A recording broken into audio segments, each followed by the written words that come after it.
Assalamualaikum warahmatullahi. Bismillah, walhamdulillah, wa sallallahu ala sayyidina Muhammad sallallahu alaihi wasallam wa ala alihi wa ba'du. Kepada yang terhormat, sahabat jamaah pondok kita di kediaman, semoga kita sekeluarga sehat walafiat. Bagi yang sakit, semoga lekas sembuh. Agenda malam Rabu, malam ke-3 Zulqa'dah 1441 Hijriah, 23 Juni 2020. Yang pertama, pengajian malam ke-15 Kitab Aqidatul Awam, Nadom ke-25 pada pembahasan Kitab Taurat, dan yang kedua tanya jawab. Mari persiapkan diri kita untuk bismillah menjemput ilmu. Mudah-mudahan Allah Subhanahu wa taala meridhoi niatan kita semua. Amin ya rabbal alamin. Kepada Kang Yus kami persilahkan.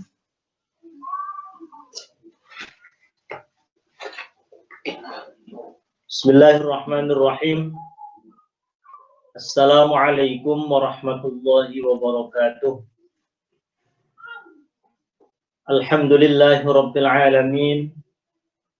Wassalatu wassalamu ala asyrafil anbiya'i wal mursalin Sayyidina wa maulana Muhammadin wa ala alihi wa sahbihi ajma'in. La hawla wa la quwwata illa billahil aliyyil azim. Amma ba'du. Yang saya hormati rekan-rekan pengajian Kitab Aqidatul Awam, mari kita sama-sama melanjutkan kembali kajian kita. Bismillahirrahmanirrahim. Ila hadratin Nabiyil Mustafa Rasulillah Muhammadin sallallahu alaihi wasallam. Tsumma ila arwahi jami' ikhwanihi minal anbiya'i wal mursalin wa abaihi wa ummahatihi wa azwajihi wa alihi wa dhurriyyatihi wa sahabatihi wa tabi'in wa tabi'at tabi'in wal awliya'i wa syuhada'i wa salihin wal musannifin khususan maulana sultan al awliya Syekh Abdul Qadir al Jilani wa ila hadrati jami'i a'immatil arba'ah al mujtahidin wa ila hadrati musannifi hadzal kitab Sayyid Ahmad al Marzuqi al Maliki al Makki Syekh Muhammad Nawawi bin Umar Al-Jawi ila hadrati jami'i awliya'i tis'ah alladhina ballaghud dina fi Jawa khususan Syekh Syarif Hidayatullah Sunan Gunung Jati Cirebon ila hadrati masyayikhina Syekhina Ki Al-Hajj Maimun Zubair Syekhina Ki Al-Hajj Junaidi Anas Syekhina Al-Habib Hud bin Muhammad bin Umar bin Yahya Syekhina Sayyid Muhammad bin Alawi Al-Maliki Al-Makki usulihim wa furu'ihim wa hawashihim. Allahumma ghafir lahum warhamhum wa'afihim wa'afu anhum wa'ali darajatihim fil jannah wa'id alaina min asrarihim wa anwarihim wa ulumihim wa barakatihim wa karamatihim wa nafahatihim fid din wad dunya wal akhirah. Al-Fatihah. A'udzu billahi minasy syaithanir rajim. Bismillahirrahmanirrahim. Alhamdulillahi rabbil alamin. Ar-Rahmanir Rahim. Malik yaumiddin. Iyyaka na'budu wa iyyaka nasta'in. Ihdinas siratal mustaqim. Siratal ladzina an'amta 'alaihim ghairil maghdubi 'alaihim waladdallin. Amin. Qala al-musannifu rahimahullahu ta'ala wa nafa'ana bi'ulumihi fid dharain amin. Bismillahirrahmanirrahim. Arba'atun min kutubin tafsiluha Tauratu Musa bil huda tanziluha Zaburu Dawud wa Injilu ala Isa wa Furqanun ala khairil mala. Arba'atun utawi ana papat min kutubin saking piro-piro kitab. Tafsiluha iku utawi perinciane kutub iku Tauratu Musa, Taurate Nabi Musa. Bil huda iku tetep kelawan petunjuk tanziluha utawi temurune kutub. Zaburu Dawud lan zabure Nabi Dawud, wa Injilun lan kitab Injil ala Isa ingatase Nabi Isa, wa Furqanun lan kitab Al-Qur'an.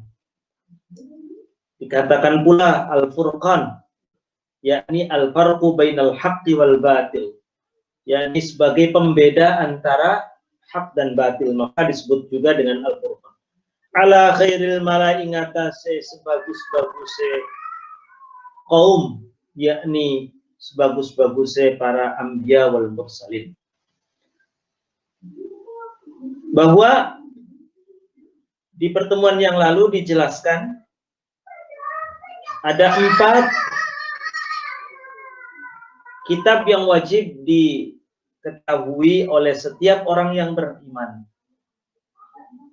Pertama, yakni kitab Taurat yang diturunkan kepada Nabi Musa, kitab Zabur yang diturunkan kepada Nabi Dawud, kitab Injil yang diturunkan kepada Nabi Isa, dan kitab Al-Quran yang diturunkan kepada Nabi Muhammad Sallallahu Alaihi Wasallam.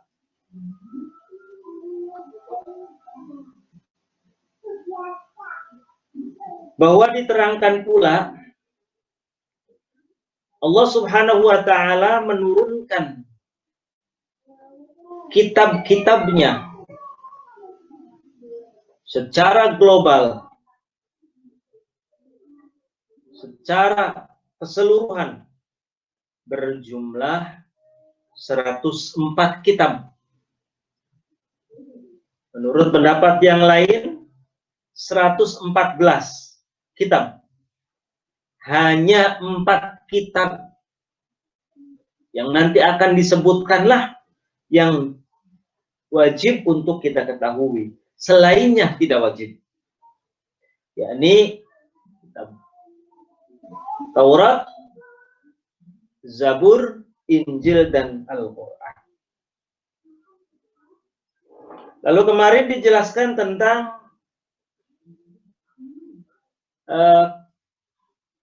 cuplikan atau kutipan-kutipan sebagian dari isi kitab Taurat. Yang pertama diantaranya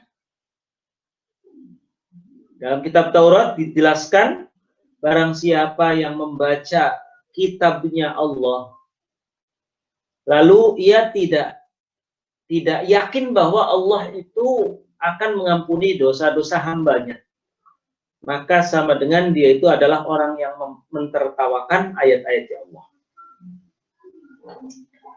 Kemudian makalah yang kedua, ataupun bukan makalah, firman Allah yang kedua yang terdapat dalam kitab Taurat adalah man tawadhu'a li ghaniyyin li ghinahu. Barang siapa ada orang yang merendahkan diri kepada orang kaya, menghambakan diri kepada orang kaya, merendahkan dirinya kepada orang kaya, namun motivasi merendahkan dirinya itu karena lighinahu, karena kekayaan yang dimilikinya, maka kata Allah, faqad dzahaba thulutsatini, maka sungguh 2/3 agamanya telah hilang. Jadi orang nunduk sama orang kaya karena kekayaan yang dimiliki, bukan karena ilmunya misalkan. Atau kita boleh tidak kita itu menunduk atau taat, ataupun kita betul-betul merendahkan diri kita kepada orang kaya, boleh, asal motivasi bukan karena kekayaan, tetapi misalkan karena ilmunya. Ada orang kaya, dia alim, orang kaya sudah kaya, alim, pintar, pandai, lalu kita menghormati orang kaya itu karena kealimannya, karena ilmunya, boleh. Atau ada orang kaya sudah tua, kita menghormati bukan kekayaannya, bukan karena dia kaya, tapi karena dia sebagai orang tua. Orang yang usianya di atas kita, boleh. Ada orang kaya, dia punya nasab bagus. Nasabnya sampai ke Rasulullah misalkan. Kita menghormati nasabnya, boleh. Wathalithu, kemudian yang ketiga. Firman Allah dalam kitab Taurat, man hazina ala ma fatahu. Man hazina ala ma fatahu sakhito qada'a rabbih. Barang siapa yang bersedih atas apa yang hilang dalam dirinya, apa yang hilang dari dirinya, maka sesungguhnya ia tidak ridho terhadap qadanya Allah. Sakhito itu marah. Marah itu artinya tidak senang, tidak ridho. Jadi misalkan ada orang kehilangan motor, sedih banget. Luar biasa, kesedihannya sampai dipikirkan, terus terobsesi, terbawa dalam mimpi, ngelamun. Maka sama dengan ia tidak ridho terhadap ketentuannya Allah. Kehilangan uang, dan lain sebagainya. Maka kita harus bisa menguasai suasana batin kita. Sedih boleh, galau boleh, tapi tetap kita kembalikan bahwa apa yang menimpa diri kita semata-mata karena berdasarkan ketentuannya Allah Subhanahu wa Ta'ala. Biar hatinya tenang. Kemudian yang keempat, man syaka musibatan fa innama yashku rabbah. Barang siapa ada orang curhat pada orang lain atas musibah yang menimpa dirinya, sama dengan dia itu sedang mengadu kepada Tuhannya. Mengadu Tuhannya. Ya bena Adam, wahai anak cucu Adam, la takhaf min sultanin madama sultani baqiyan. Jangan kau takut pada seorang raja selama kerajaanku masih ada. Sementara kerajaanku, kekuasaanku akan tetap tidak akan pernah habis. Ya bena Adam khalaqtuka li'ibadati fala tal'ab. Aku menciptakan kamu itu untuk beribadah kepadaku, maka jangan bermain-main terus. Jangan melakukan perbuatan-perbuatan yang tidak ada manfaatnya. Karena kamu diciptakan karena untuk menyembah aku. Dalam Al-Quran dikatakan, wa ma khalaqtul jinna wal insa illa liya'budun.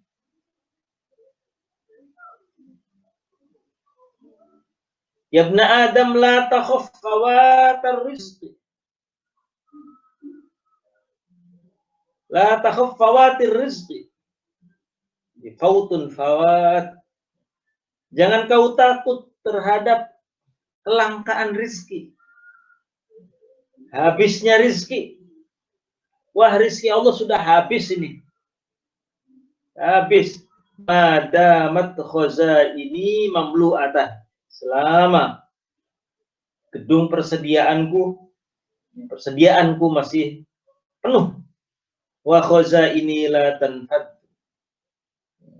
Sementara khazinah ataupun harta karun, harta simpanan yang milik aku, kata Allah, tidak akan pernah habis selamanya. Terus sekilas beberapa cuplikan ataupun kutipan tentang kalamnya Allah, firmannya Allah dalam kitab Taurat.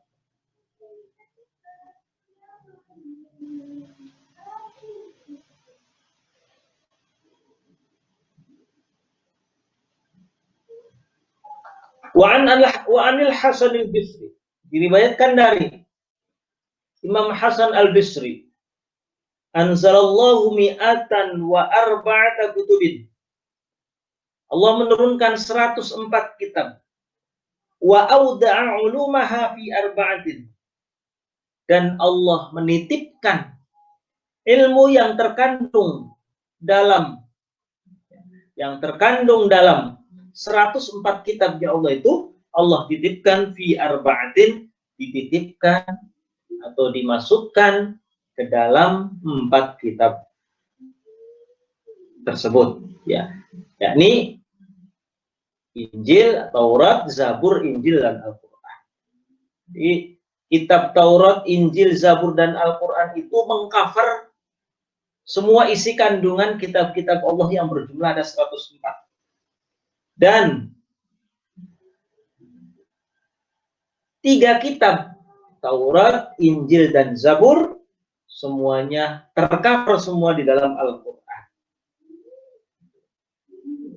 Ma'aziyadatin la tanhasur, dengan beberapa tambahan-tambahan yang tidak ada batasnya.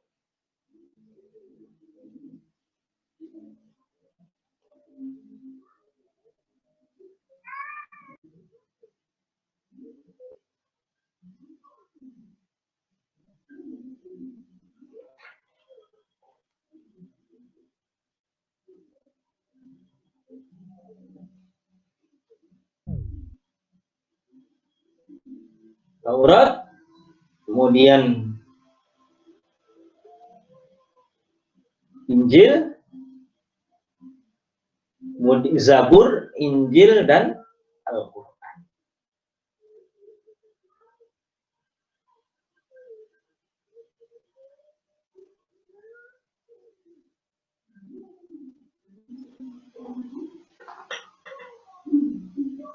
Wa suhuful khalili wal kalimi fiha kalamul hakamil alimi.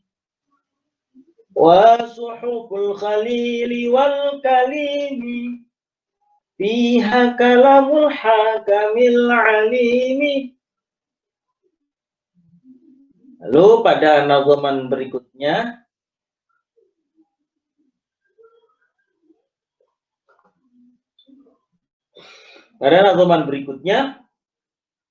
menerangkan tentang selain kitab-kitab Allah yang wajib kita ketahui yang berjumlah ada 4, Allah menurunkan pula ada namanya suhuf. Wa suhuful khalili lan suhufi Nabi Ibrahim Khalilullah. Wa suhuful khalili lan suhufi Nabi Ibrahim Khalilullah. Lan suhufi Nabi Ibrahim Khalilullah. Wal kalimi lan suhufi Nabi Musa Kalimullah. Fiha ikut tetap ing dalam suhuf. Fiha ikut tetap ing dalam suhuf. Kalamul hakami utawi pengendikane Allah kang wicaksana. Kalamul hakami utawi pengendikane Allah kang wicaksana. Al-alimi kang mudaneni, yang maha mengetahui.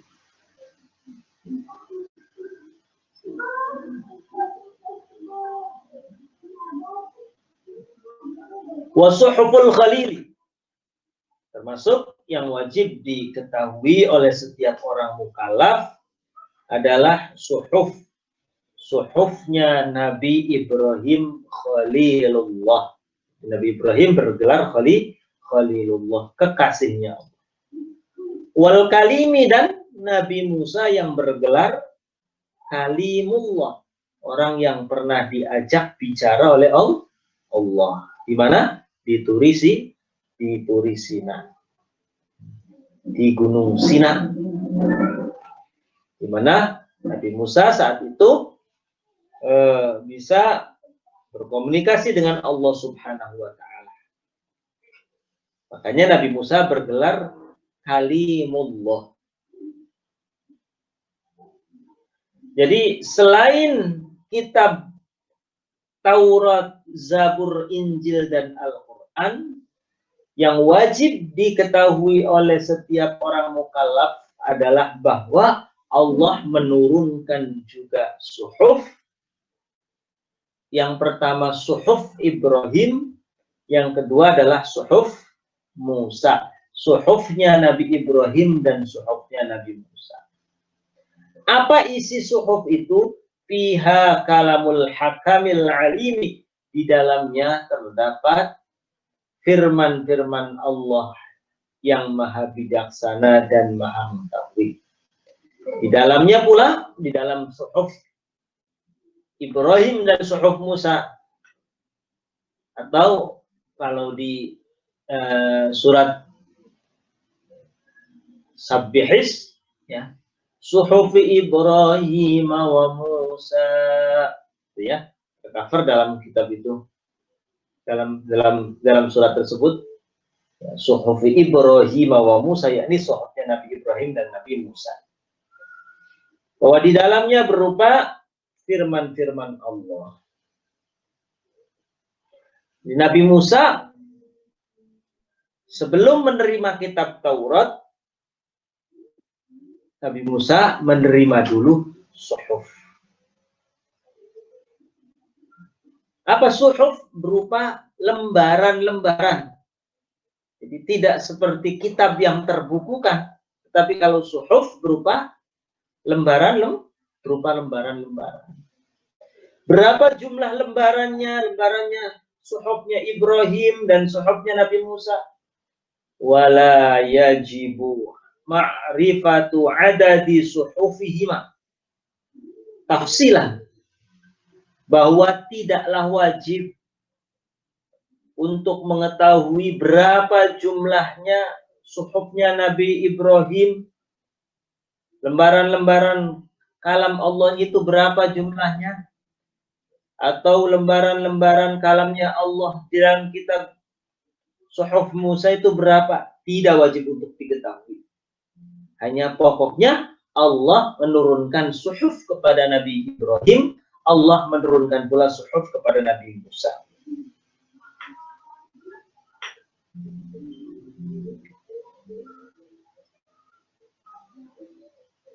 Ruwiya min hadits Abi Dzar.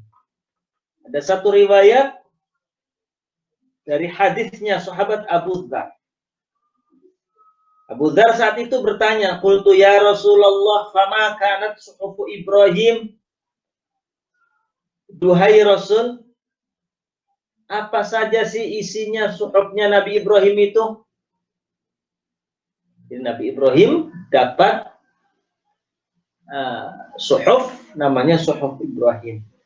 Suatu saat sahabat Abu Dzar bertanya kepada Nabi Muhammad, "Ya Rasul, duhai Rasulullah, apa saja sih isinya suhufnya Ibrahim itu?" Qala, kata Nabi Muhammad menjawab, "Kanat hiya kulluha amthalan." Isi suhufnya Nabi Ibrahim itu berupa perumpamaan-perumpamaan. Ya, artinya bahasa yang digunakan oleh Allah Subhanahu wa Ta'ala dalam suhufnya Nabi Ibrahim adalah berupa perumpamaan-perumpamaan.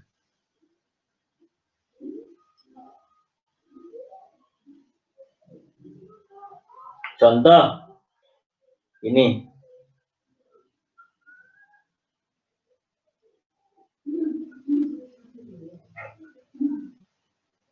Ayyuhal malak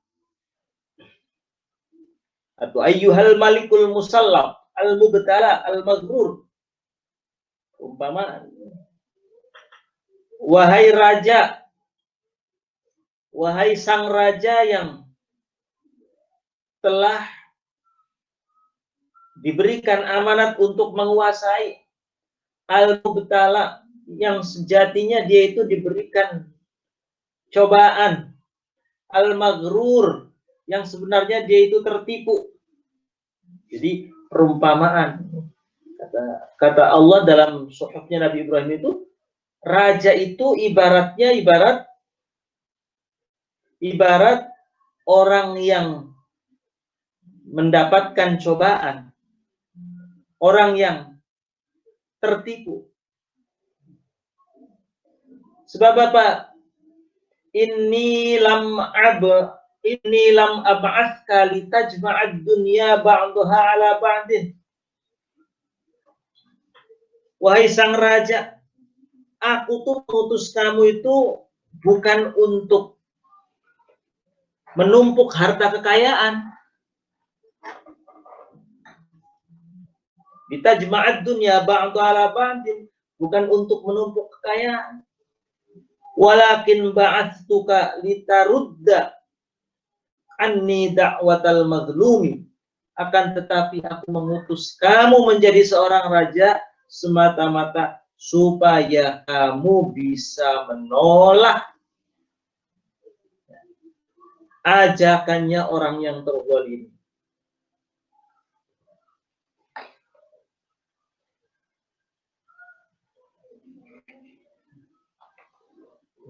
Litarudda anni, mohon maaf, maksudnya litarudda anni da'watal mazlum, supaya kamu bisa menolak doanya orang terzalimi. Fa inni la arudduha walau kanat min fami kafir. Karena aku nggak bisa nolak kalau ada orang yang teraniaya berdoa, itu aku nggak bisa nolak, pasti aku ijabahi. Lah, kamu diutus menjadi seorang raja itu supaya jangan sampai ada orang yang terzalimi. Supaya kamu bisa menolak doanya orang terzalimi, maksudnya bagaimana seorang pimpinan, bagaimana seorang pemimpin, seorang ketua, seorang presiden mengupayakan dengan sangat agar rakyatnya itu tidak ada yang terzalimi, sehingga mereka tidak sampai berdoa kepada Allah. Kalau sampai orang-orang yang teraniaya itu berdosa kepada Allah, Allah tidak kuasa menolak. Karena janjinya Allah, di antara doa yang tidak tertolak adalah doanya orang yang terzalimi. Makanya kata Allah, kamu penguasa, presiden, pemimpin, kamu tuh aku utus, aku jadikan kamu pemimpin tuh supaya kamu bisa nolak apa? Nolak doanya orang yang teraniaya. Artinya kondisikan supaya rakyatmu mendapatkan keadilan. Jangan sampai ada rakyatmu yang terzalimi. Kalau ada rakyatmu yang terzalimi kemudian berdoa, wah mustajab doanya.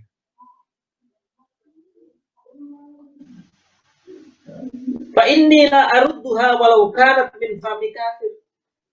Karena aku itu nggak bisa nolak kalau ada orang yang teraniaya berdoa, meski keluar dari mulutnya orang kafir.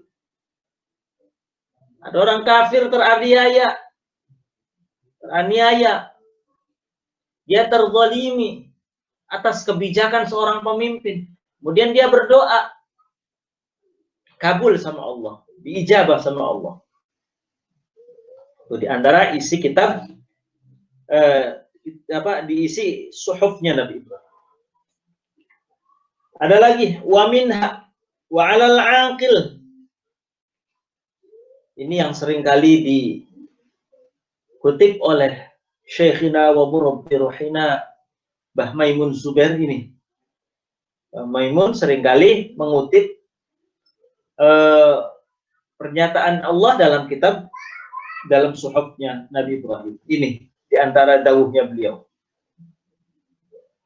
Wa minha wa 'alal 'aqil ayyakuna lahu sa'atun yunaji fiha rabbah.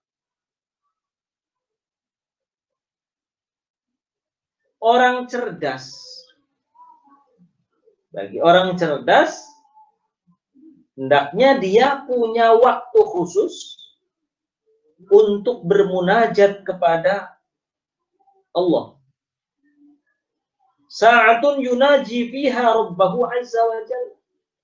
Orang akal, orang berakal, orang cerdas itu orang yang punya waktu khusus untuk bermunajat kepada Allah, komunikasi dengan Allah. Waktu khusus munajatnya dia, berbincang-bincangnya dia dengan Allah.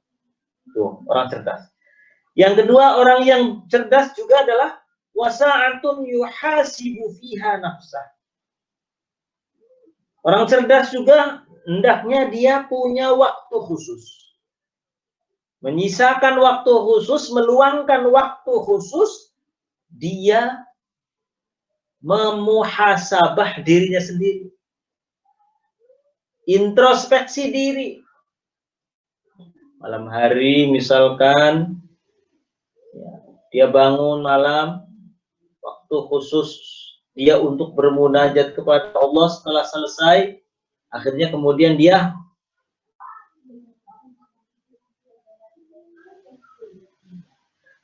kemudian mengintrospeksi dirinya. Apa saja yang selama satu hari yang lalu, dari pagi sampai siang, apa saja yang sudah dilakukan, berbuat kebaikankah, berbuat keburukankah, atau tidak berbuat apa-apa. Dia muhasabah, dia introspeksi satu hari itu yang dia alami. Tuh, orang yang cerdas, pertama punya waktu khusus untuk bermunajat dengan Allah atau kepada Allah. Yang kedua, punya waktu khusus untuk dia memuhasabah dirinya sendiri. Wasa'atun yatafakkaru fiha sun'allahi ta'ala. Kemudian dia juga harus memiliki waktu khusus lagi, meluangkan waktu lagi untuk dia mengangan-angan ciptaannya Allah. Masya Allah, dia angan-angan di waktu khusus itu. Allah kok bisa menjadikan gunung besar begitu, nggak ada pasaknya, nggak ada arsitekturnya, nggak ada siapa-siapanya. Berarti betapa besar kekuasaannya Allah.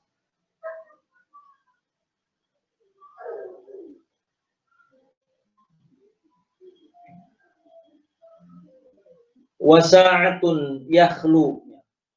Lanjutnya, wasa'atun yakhlu ayyatajarradu fiha lihajatihi minal mat'ami wal mashrab. Kemudian dia meluangkan waktu untuk keperluan dirinya dan keluarga. Keperluan untuk mencari nafkah, untuk makan dan minum dia dan keluarganya.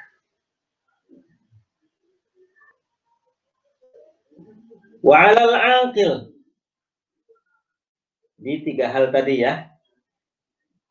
Orang yang cerdas, orang yang berakal, punya waktu khusus bermunajat kepada Allah, punya waktu khusus untuk memuhasabah dirinya, mengevaluasi diri, punya waktu khusus untuk berangan-angan ataupun memikirkan atau menghayati ciptaan Allah, dan punya waktu khusus dia peruntukkan keperluan dia sehari-hari.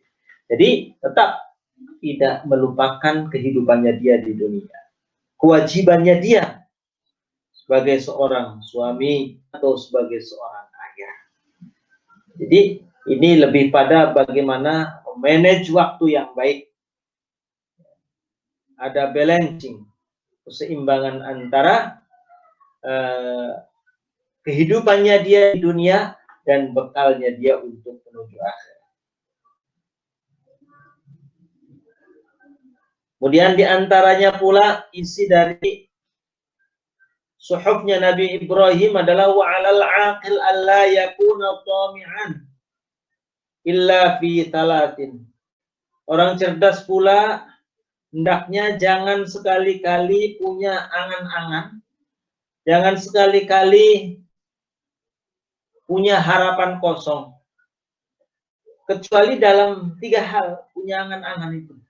Pertama, tazawwudun lima'adin, angan-angan untuk berbekal diri menuju akhirat. Wa marmatun lima'ashin, untuk kebaikan nafkah, kebaikan, kehidupan ataupun penghidupannya, ma'ash, daripada mencari nafkah. Marmatun atau marommatun tuh memperbaiki diri demi untuk mencari nafkah sehari-harinya. Tazawwudun, ini keseimbangan. Waladzatun fi ghairi muharramin, dan angan-angan agar supaya bisa mendapatkan kenikmatan dalam hal sesuatu yang tidak diharamkan. Itu boleh. Berangan-angan, berharap dalam 3 hal ini boleh. Pertama, berharap supaya dia bisa membekali diri untuk kehidupan akhirat. Kemudian yang kedua, berharap agar memperbaiki kehidupannya dia di dunia, mencari nafkah untuk kehidupan dia dan keluarganya supaya lebih baik. Dan yang ketiga, supaya ia bisa berharap memperoleh kelezatan, menikmati kelezatan hal-hal yang tidak diharamkan oleh Allah. Dan ini yang disampaikan oleh Mbah Mumun, wa 'alal 'aqil ayyakuna basiran bi zamani. Ini yang seringkali didawuhkan oleh beliau, Allahu yarham Mbah Maimun Zubair, 'alal 'aqil ayyakuna basiran bi zamani. Orang yang cerdas, orang yang berakal adalah orang yang faham, basiran, waspada, paham, memahami, waspada, kemudian pula mengetahui bizamani akan kehidupan zamannya. Basiran itu lebih pada basun itu gampangnya kalau bahasa sekarang itu updating, selalu update, selalu bisa mengikuti perkembangan zaman. Jadi seorang kiai misalkan, jadi seorang ustadz, ya tentu jangan gaptek. Karena medan dakwah sekarang sudah berkembang luas dengan teknologi yang sangat canggih. Maka hendaknya kita sebagai da'i, orang-orang yang mengajak kepada kebenaran, orang-orang yang menyampaikan risalah, ajaran-ajarannya Rasulullah, ajaran-ajarannya para ulama, para aulia, hendaknya kita bisa menyampaikan hal itu secara lebih efektif. Bagaimana? Tentu dengan kita melakukan updating terus dan menggunakan teknologi yang memadai di zaman sekarang ini. Jadi basiran bi zamani, yang paham akan zamannya, yang mengerti, yang bisa mengikuti perkembangan zaman. Muqbilan ala sya'ni, komitmen terhadap dirinya. Muqbilan ala sya'ni itu dia konsisten, komitmen, kredibel. Hafidhon li lisani, senantiasa untuk menjaga lisannya. Mbah Maimun seringkali berkata begitu.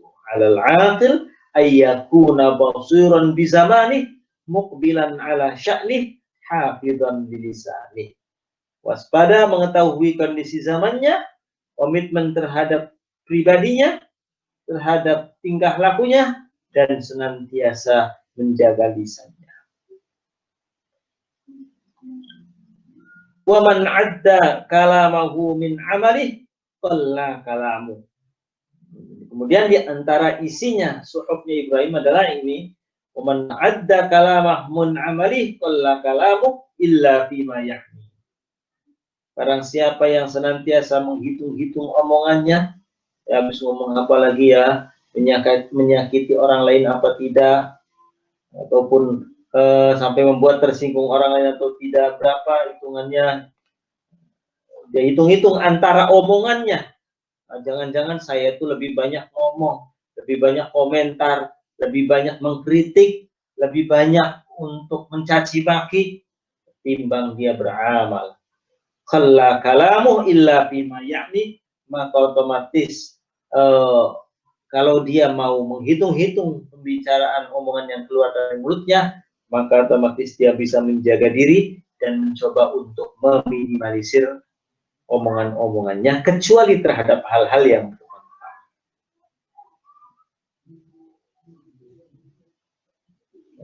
Suhufnya Nabi Ibrahim dan suhufnya Nabi Musa.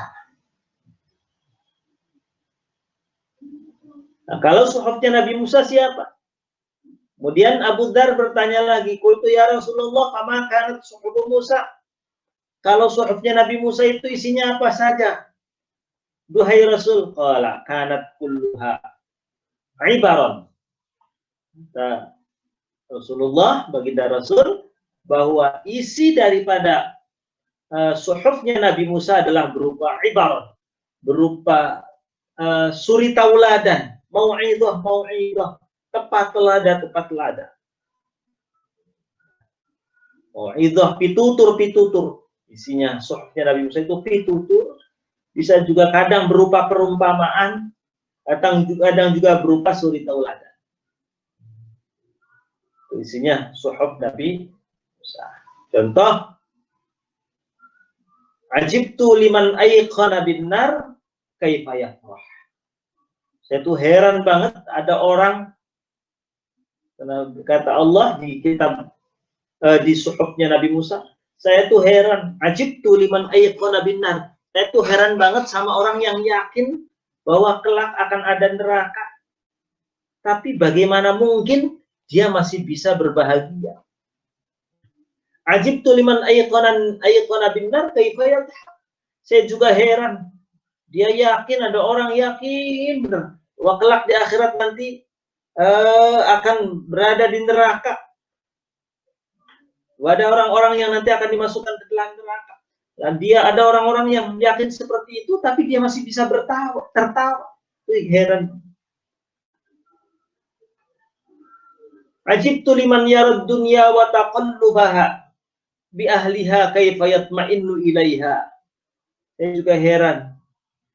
Orang-orang yang melihat duniawi, kemudian juga bergonta-gantinya, dunia yang memilikinya itu gonta-ganti. Giliran ada orang tua kaya, orang tua meninggal dunia, giliran dimiliki oleh anaknya. Anaknya meninggal, giliran oleh cucunya dan lain sebagainya. Kaifa yatma'innu ilaiha. Bagaimana mungkin dia itu masih bisa tenang? Wong harta itu juga giliran memiliki. Ajibtu liman ayqana bil qadar kaifa yata'ab. Saya juga heran orang-orang yang yakin akan takdirnya Allah, tapi dia kok masih berusaha untuk menyusahkan dirinya sendiri. Dia tahu orang tuh ada takarannya rizkinya itu ya. Takdirnya Allah, misalkan seseorang itu ditakdir dia dapat rizkinya misalkan cuman 1 gayung, tapi terus dia berusaha untuk memayahkan dirinya, menyulitkan dirinya supaya dapat 1 ember misalkan. Makanya aku heran sama orang-orang seperti itu. Wafiriyatin kaifa yaghdab, bagaimana ia bisa marah. Ajibtu liman ayqana bil hisab summa la ya'mal. Saya tuh takjub banget. Ada orang yakin bahwa kelak akan dihisab, tapi kok tetap tidak mau beramal, tuh herannya bukan main. Udah ngerti nanti akan ada hisabnya, sedekah saja. Itu diantara isi firman-firman Allah dalam suhufnya Nabi Musa alaihi salam. Suhuf Ibrahim wa Musa alaihi salam. Wa kullu ma ata bihi rasul fahaffuhu taslimu wal qabulu imanuna bi yaumi akhir wa kullu ma kana bihi minal ajab. Baik, mungkin di pertemuan kali ini yang bisa disampaikan. Mohon maaf kalau ada hal-hal yang kurang. Mangga Mas Ari. Bagi jamaah yang ingin bertanya dipersilakan, sebelumnya mic diaktifkan kembali. Kalau yang pertanyaan Pak Kirna kemarin gimana? Apa ya Mas Ari ya? Lupa. Apakah neraka Sakhor hanya untuk orang-orang Majusi?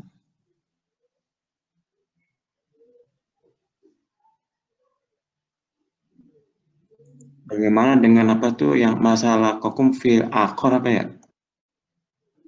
Oh iya, saya belum bisa menjawab itu. Belum sempat saya cari di Ulang ya. iya, masalah kakum fi safar ya.